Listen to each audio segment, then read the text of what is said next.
Action. Alright. Okay. In this video, we're going to talk about the next step with the hips. You know, in the first video, we were talking about hip flexion. And hip flexion is very important, but what goes hand in hand with hip flexion then is hamstring tension. A lot of people's hamstrings are really tight, you know, but a lot of times you'll find if you free up that hip motion, you'll gain a lot of flexibility in those hamstrings as well, because it wasn't really a hamstring problem as it was a hip flexion issue.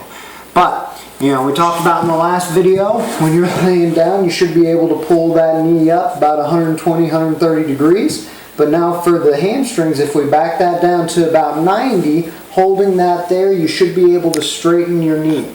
You know, if you can't quite get it straight, you have to drop it way down to straighten it. You know, then we need to work on that hamstring flexibility as well.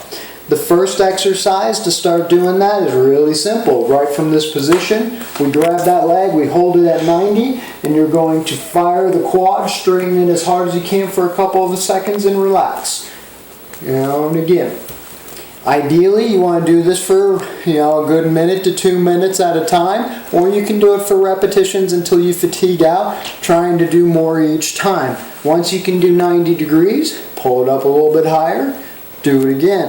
You know, keep trying to improve that flexibility in those hamstrings. By doing it this way, we're firing the quad, which helps to inhibit the hamstring, so it helps to lengthen the muscle even better.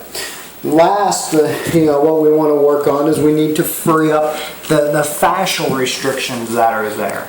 So for this, you're going to want to use some kind of a chair. So with the chair, we're going to take that lacrosse ball once again, and we're going to find spots in that hamstring, usually up at the attachment at the base of the butt or down at the knee where you're going to find, you know, tight, tender areas.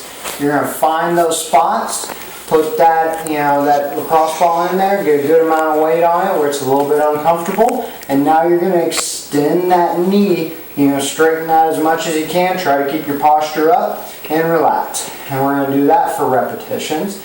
You're going to do that, you know, a good 10 or 15 times until it feels like it starts to release, and then we can move it around, find another good spot, and do the same thing. You know, and almost everybody has these tight, tender spots. I'm on a really good one right now, you know, and that's very tender as I extend that. So that's a good hot spot for me to work on. So add that into the programs, keep freeing those hips up, get some more motion in there, and we'll keep working on putting out some videos for some self-help tips. Alright, catch you later. Yeah, I wasn't even talking.